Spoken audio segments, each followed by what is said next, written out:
வணக்கம் சகோ, எல்லோரும் எப்படி இருக்கீங்க? நல்லா இருக்கீங்கன்னு நம்புகிறேன், நல்லா இருப்பீங்கன்னு நம்புகிறேன். இன்றைக்கி நம்ம வீட்டிலேருந்து கிளம்பி எங்கே போனோன்னா, நம்ம விருதுநகர் வெயிலுந்தம்மன் கோவிலுக்கு அக்னி சட்டி எடுக்கிறதுக்காக போயிருக்கோம். இது 2வது வருஷம்.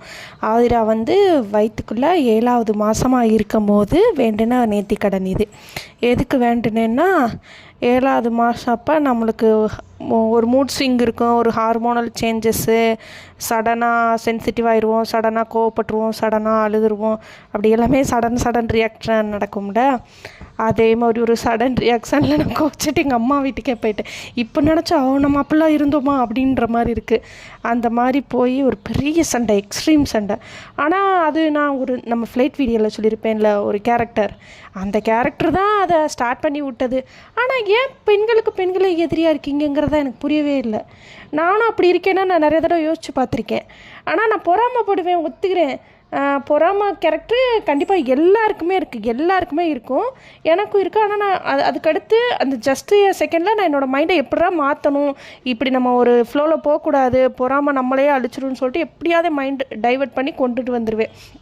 நான் சொன்ன ஒரு கேரக்டர் பொறாமையில் வீட்டுக்குள்ளே கலகம் ஊட்டி சண்டையை ஊட்டி பெரிய பிரச்சனையாக்கி விட்டு சண்டை போட்டு நான் எங்கள் அம்மா வீட்டுக்கே போயிட்டேன். அந்த மாதிரி நடந்துருச்சு.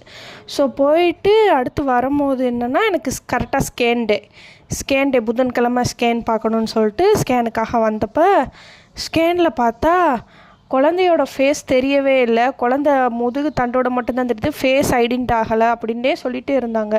தண்ணி குடிச்சிட்டு நடந்துட்டு வாங்கன்னு சொன்னாங்க. ஃபஸ்ட்டு ஒருக்கா தண்ணி குடிச்சிட்டு அரை மணி நேரம் நடந்துட்டு வந்தாச்சு. நடந்துட்டு வந்துமே தெரியலை, இன்னொருக்கா தண்ணி குடிச்சிட்டு நடந்து வாங்கன்னு சொல்லிட்டு அன்றைக்கி ஏதோ 21 ஸ்கேன் ஏதோ இருந்துச்சு. ஸோ கடைசி ஸ்கேனாக கூட பார்க்கலாம், நீங்கள் தண்ணி குடிச்சு நடந்துகிட்டே இருங்க அப்படின்னு சொல்லிட்டு சொன்னாங்க. அப்படியே தண்ணி குடிச்சு நடந்துகிட்டே இருந்துட்டு, ஐயோ நம்ம கோச்சிக்கிட்டு அவ்வளோ கோவத்தில் இது பண்ணனால நம்ம பேபிக்கு ஏதோ ஆயிடுச்சோ அப்படின்ற மாதிரி ரொம்ப பயம். அந்த மாதிரி உங்களுக்கு தெரியும்ல, நம்மளுக்கு குழந்தையே இல்லாமல் குழந்தை ஒரு வரமாக கிடச்சிருக்கு, அது நம்ம வயிற்றுக்குள்ளே இருக்குது. நம்ம கோவத்தாலேயோ அதை ஏதாச்சும் ஆயிடுச்சுன்னா அப்பா அந்த நிமிஷத்தை இப்போ நினச்சாலும் அந்த நம்மளையே நம்ம மன்னிக்க முடியாதுன்னு ஒரு கட்டம் இருக்கும்ல, அந்த மாதிரி ஒரு இடம் அது. ஸோ அப்படியே இது பண்ணி அப்போ உட்காந்து வெயிலுந்தம்மா, நான் உனக்கு 3 வருஷம் சட்டி எடுக்கிறேன், நீ எனக்கு இந்த ஸ்கேன் ரிப்போர்ட்டு நல்லதாக கொடுக்கணும், என் பிள்ளையும் நீ காப்பாற்றி கொடுக்கணும் வெயிலுந்தம்மா அப்படின்னு சொல்லிட்டு ரொம்ப ஸ்கேன் அந்த பெட்டில் படுத்துருக்கும் போது கண்ணீர் விட்டு அழுது என்னோடய ஹார்ட் பீட்டெல்லாம் வெளியில் இருந்துச்சு. குழந்தை எப்படி இருக்கோ நல்லா இருக்கணும் அப்படின்னு சொல்லிட்டு. அதுக்கடுத்து அம்மாக்கிட்ட அந்த வேண்டுதலை வச்ச பிறகு நல்லா இருந்துச்சு, எந்த பிரச்சனையும் இல்லை, ரிப்போர்ட் நல்லா வந்துச்சு. அதுக்கடுத்து அப்படியே கொஞ்சம் அந்த mood swing up and down எல்லாம் போயிட்டு, அதுக்கடுத்து நம்ம டெலிவரி ஆனோட்டி நம்ம ஆதிராவுக்கு ஜாதகம் எழுதணுமா. அப்போ தான் தெரிஞ்சிச்சு, அவள் கருவில் 7வது மாதம் இருக்கும் போதே அவளுக்கு ஒரு கண்டம் இருந்திருக்கு. அந்த கண்டத்தை அவள் தாண்டி வந்தனால தான் உயிர் பழைச்சிருக்கா, நீங்கள் கும்பிட்ட தெய்வம் தான் உங்களை காப்பாத்துச்சுன்னு சொன்னாங்க. அப்போ எவ்வளோ மிராக்கள் அன்னைக்கு இருக்கிற அந்த கண்டம் தெரியல. இது நம்ம கிரகங்கள், ஜாதகம், ஜோசியம் எல்லாம் இருக்குது, இன்னொரு சைடு சயின்ஸு எல்லாமே இருக்குது. ஆனால் சில நம்பிக்கைகள் மாற்றத்தக்கத்துக்கு இல்லை அப்படின்ற மாதிரி அன்னைக்கு கரெக்டாக அவங்க மென்ஷன் பண்ணி சொன்னாங்க. 7வது மாதம் ஒரு பெரிய கண்டத்துலேருந்து அந்த குழந்தையும் தாயும் தப்பிச்சு வந்திருக்கணும் அப்படின்னு சொல்லிட்டு. அதே மாதிரி தான் நான் நினைப்பேன், நம்ம அம்மா தானே வெயிலுந்தம்மா, நம்ம அம்மா காப்பாற்றலை, நம்மளுக்கு எதுக்கு நம்ம அம்மா ஏதாச்சும் நீ பண்ணாதான் நான் பண்ணுவேன்னு சொல்லுது அப்படின்லாம் நான் நிறைய தடவை அதாவது நம்ம மைண்டு சும்மாவே இருக்காதுல்ல, ஏதாவது யோசிச்சிட்டே இருக்கும்ல, அப்படி யோசிச்சிருக்கேன். அப்புறம் தான் எனக்கு புரிஞ்சிச்சு, ஸோ இந்த கண்டத்துலேருந்து காப்பாற்றணும் அப்படிங்கும் போது அந்த அம்மாவும் என் பிள்ளை எனக்கு ஒரு நேர்த்திக்கடன் வச்சுருக்கு, அப்போ நான் உங்ககிட்டேருந்து என் பிள்ளையை நான் காப்பாற்றி தான் தீருவேன்னு சொல்லிட்டு அந்த ஆப்போனண்ட்டை அம்மா சண்டை போடுன்ட்டு நானும் நினச்சேன். அந்த ஆப்போனண்ட் யாருன்னு உங்களுக்கு தெரியும்ல, ஞாயிற்றுக்கிழமைக்கு முன்னாடி ஒருத்தர் இருப்பார், அவர் தான் இந்த பிரச்சனைக்கு எல்லாத்துக்கும் காரணம்.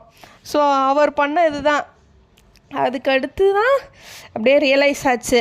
அப்போ அந்த நிமிஷம் எப்பா நம்ம அம்மா நம்மளுக்காக எவ்வளோ ஒரு இது பண்ணியிருக்கு அப்படின்ற மாதிரி இருந்துச்சு. ஸோ போன வருஷம் எடுத்தாச்சு, இந்த வருஷமும் போய் விரதம் இருந்து கிளம்பி போய் நல்லபடியாக. ஆனால் நான் பயப்படுவேன், ஒவ்வொரு தடவையும் போடும்போது எனக்கு ரொம்ப பயமாக இருக்கும். எதுக்கு பயமாக இருக்குன்னு தெரியாது, நல்லா எடுக்கணும்னு சொல்லிட்டு. ஆனால் அந்த அம்மா தான் எடுக்க வைக்கும். நம்ம எடுத்தோமா அப்படின்றது மாதிரியே எனக்கு இருக்கும். நம்ம எடுத்துகிட்டு வந்துட்டோமா முடிஞ்சா அப்படின்ற மாதிரியே இருக்கும். அப்படி சுற்றி எடுத்துகிட்டு வந்து அம்மாட்ட செலுத்தியாச்சு. எனக்கு ஒன்றுமே தெரியல, நம்ம தான் எடுத்தோமா அப்படின்ற மாதிரியே இருக்கும். ஆனால் எனக்கு சாமிலாம் வராது. ஆனால் ஆடா கத்த அப்படிலாம் மாட்டேன். பாலாவுக்கு பாருங்களேன், சட்டி எடுத்து கொடுக்கும்போது பாலாஸ்க்கு சாமி அப்படி வந்துச்சு. ஆனால் எனக்கு அப்படிலாம் வராது. ஆனால் நம்ம எடுத்தோமாங்கிற மாதிரி சுற்றி வந்து எடுத்து முடிச்சுட்டு அம்மாட்ட வச்ச பிறகு பொங்கல் வச்சோம். பொங்கல் வச்சு அம்மாவுக்கு போய் மாலை சாத்திட்டு அம்மாவை கும்பிட்டுட்டு ரொம்ப நன்றிம்மா அப்படின்னு சொல்லிவிட்டு அம்மா. ஆனால் இன்றைக்கி கொஞ்சம் ரொம்ப டயர்டாக இருந்துச்சுங்கிற மாதிரி எனக்கு தோணுச்சு.